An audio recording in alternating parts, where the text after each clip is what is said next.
ኢራን ደገመችው። እስራኤል ላይ ተመዘዘው አደገኛው መሳሪያ። እስራኤል ስጋት ውስጥ ናት።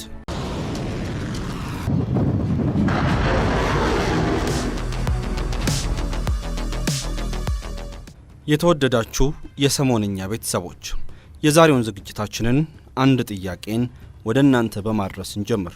እጅግ በጣም ፈጣን በአየር ላይ ያለ አቅጣጫውን መቀየር የሚችልና ከአደገኛነቱ የተነሳም ዓለም ላይ አለ የሚባል የአየር መከላከያ ዘዴ እንኳን ሊቆጣጠረው የማይችለው ሚሳኤል ተፈጥሯል ብንላችሁ ታምናላችሁ? ምናልባት የሳይንስ ፊክሽን ፊልም ነው ወይ ልትሉ ትችላላችሁ። እውነታው ግን ይህን ሚሳኤል በፊልም ሳይሆን በጋዱ ዓለምም መፍጠር ተችሏል። የሚሳኤሉ ስያሜ ፋታ አንድ የሚሰኝ ሲሆን የፈጠራው ባለቤት ደግሞ የአያቶላዎቹ ሀገር ኢራን ነች።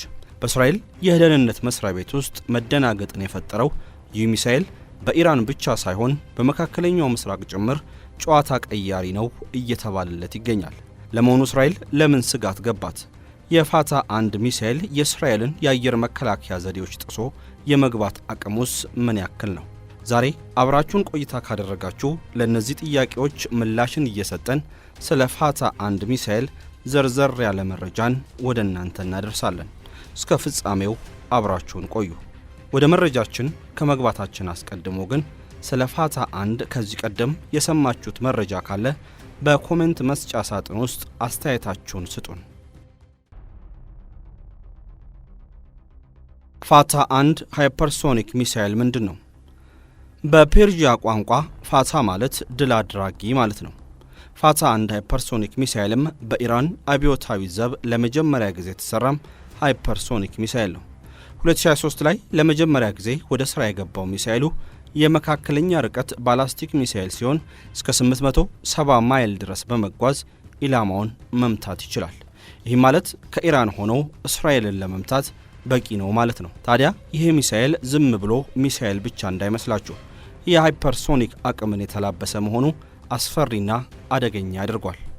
ቆይ እዚህ ጋር አንድ ጥያቄን እንሰንዝር። ሃይፐርሶኒክ ሲባል ሰምታችሁ ይሆናል። ለመሆኑ ሃይፐርሶኒክ ምንድን ነው? የፋታ አንድ ሚሳኤል ፍጥነትና መተጣጠፍ ብቃት። አሁን ደግሞ ፋታ አንድ ሚሳኤል እጅግ አስፈሪ የሚያደርገውን ጉዳይ እናንሳ። ፍጥነቱ። ይህ ሚሳኤል በሳይንሳዊ አጠራር ከማክ 13 እስከ ማክ 15 የሚደርስ ፍጥነት አለው። ይህም ማለት ከ10,000 እስከ 12,000 ማይል በሰዓት መፍጠን ይችላል ማለት ነው። ሚሳኤሉ ከኢራን ዋና ከተማ ቴህራን ቢተኮስ በ6 ደቂቃ ብቻ የእስራኤልን ዋና ከተማ ቴል አቪቭን የመምታት አቅሙ አለው። ሚሳኤሉ ካለው ፍጥነት አንጻር እንኳንስ ሚሳኤሉን መመከት ለጥቃቱ ምላሽ ለመስጠት እንኳን በቂ ጊዜ ላይሰጠን ይችላል። ሌላኛው ፋታ አንድ ሚሳኤልን አደገኛ የሚያደርገው ጉዳይ ሚሳኤሉ በአየር ላይ ያለም ፍጥነቱንና አቅጣጫውን መቀየር መቻሉ ነው።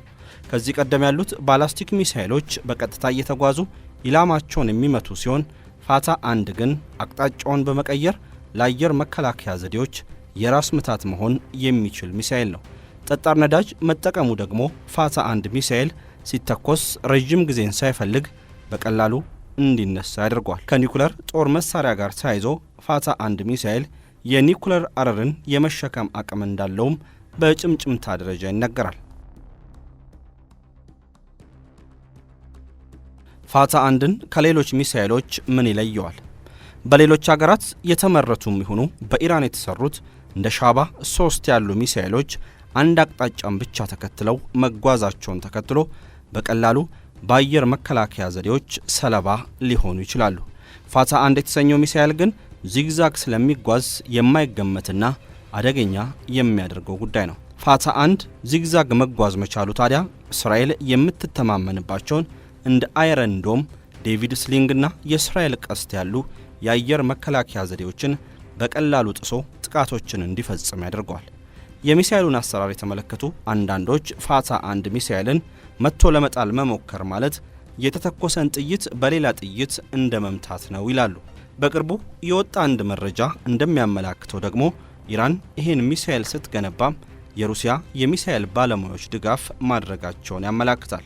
ይህም ታዲያ ሩሲያ ከዚህ ውጪ ሌሎች የጦር መሳሪያ ቴክኖሎጂዎችንም ለኢራን አሳልፋ እየሰጠች ለመሆኑ ማሳያ ሆኖ እየቀረበ ነው። ከሌሎች ሚሳኤሎች፣ ድሮኖችና ሌሎችም ሮኬቶች በተሻለ ፍጥነት ያለውና የመተጣጠፍ አቅሙም ከፍተኛ የሆነው ፋታ 1 ሚሳኤል ለኢራን ጥንካሬ፣ ለጠላቶቿ ደግሞ ፍርሃትን ይዞ ብቅ ብሏል። ሩሲያ በእርግጥም ኢራንን ረድታለች ከተባለ የእናንተ ሐሳብ በዚህ ላይ ምንድን ነው? በኮሜንት መስጫ ሳጥን ውስጥ ሐሳባችሁን አጋሩ። እስራኤል ፋታ 1ን መቋቋም ትችል ይሆን? ከባዱ እውነታ እስራኤል ለረጅም ጊዜ ባላስቲክም ሆነ ሃይፐርሶኒክ ሚሳኤል የሚሆን ለአጫጭር ርቀት ሚሳኤሎች የሚሆንናም ሮኬቶችን ብቻ ለመከላከል የሚረዱ በርካታ ጠንካራ የአየር መከላከያ ዘዴዎችን የታጠቀች ሀገር ናት። ፋታ 1 ግን ከሌሎች የተለየ ከባድ ፈተና ነው። እስራኤል ያለፈው ዓመት ላይ ከኢራን የሚሳኤል ጥቃት ሲደርስባት ኢራን ከተጠቀመቻቸው ሚሳኤሎች መካከል አንዱ ፋታ 1 ሳይሆን አይቀርም ይባላል። እስራኤል የአሜሪካንን ድጋፍ በመጠቀም የተወሰኑትን ሚሳኤሎች በአየር ላይ መታ ብጥልም ሀገሪቱ አይታው በማታውቀው ሁኔታ ግን በኢራን ሚሳኤሎች ከፍተኛ ውድመትን አስተናግዳለች። ይህ ክስተት ታዲያ ለእስራኤል የማንቂያ ደውል ነበር። የፋታ አይገመቴ ጉዞና ያለው ፍጥነት አደገኛ የሚያደርገው ሲሆን የኒኩለር ጦር መሳሪያ ታጥቆ ከተተኮሰ ደግሞ አንዱ ሚሳኤል ብቻ ለመገመት እንኳን የሚከብድ ጉዳትን በእስራኤል ላይ ያደርሳል። እስራኤል አለኝ ብትልም በተደረጉ ጥናቶች ሀገሪቱ የሃይፐርሶኒክ ሚሳኤልን ሊቋቋም የሚችል የአየር መከላከያ ዘዴ የላትም ይባላል። ኢራን ይህን የእስራኤልን ክፍተት ለመጠቀም ጥረት እያደረገች ነው። ታዲያ ኢራንና እስራኤል ዳግመኛ ወደ ሚሳኤል ጥቃታቸው ከተመለሱ እስራኤል ያለ አሜሪካ የአየር መከላከያ ድጋፍ ለብቻዋ የኢራንን የባላስቲክና ሃይፐርሶኒክ ሚሳኤል ጥቃት ፈጽሞ ልትቋቋሙ አትችልም።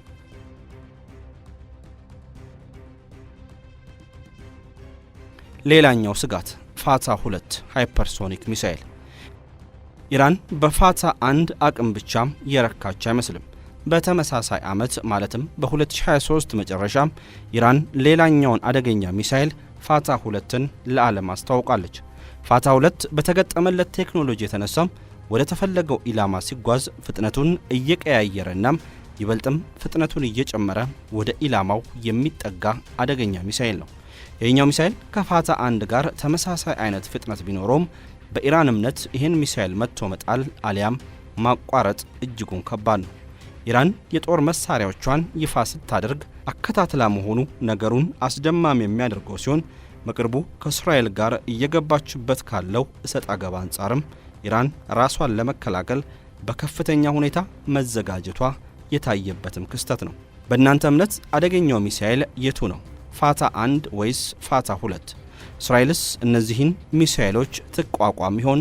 ምላሻችሁን በኮሜንት ላይ እንጠብቃለን። ሚሳኤሎቹ የት ይመረታሉ? ኢራን ሚሳኤሎችን የምታዘጋጅበት የራሷ ከተማ አላት። የሚሳኤል ከተሞች የሚለውን ቃል የተጠቀመው የኢራን ወታደራዊ ኃይል የሆነው ኢስላሚክ ሪፐብሊክ ዘብ ነው። ከምድር በታች የተገነቡት ትልልቅ የሚሳኤል ማቆያ እንደሆኑ ተገልጿል። መጠነ ሰፊናም በሀገሪቱ ተራራማ አካባቢዎች በሚገኙ ሸለቆዎች መካከል የተገነቡም ናቸው። ባላስቲክና ክሩዝ ሚሳኤል ለማከማቸትና ለመተኮስም ይውላሉ።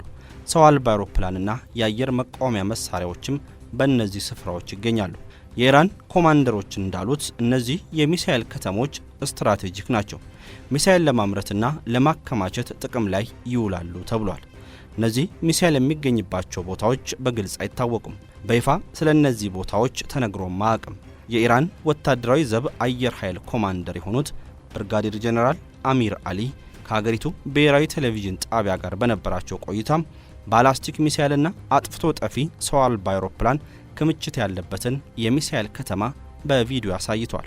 ኢራን ለምን ስለ ሚሳኤል ከተሞቹ አሁን መረጃን መስጠት ፈለገች የሚለው ሌላኛው ጥያቄ ነው።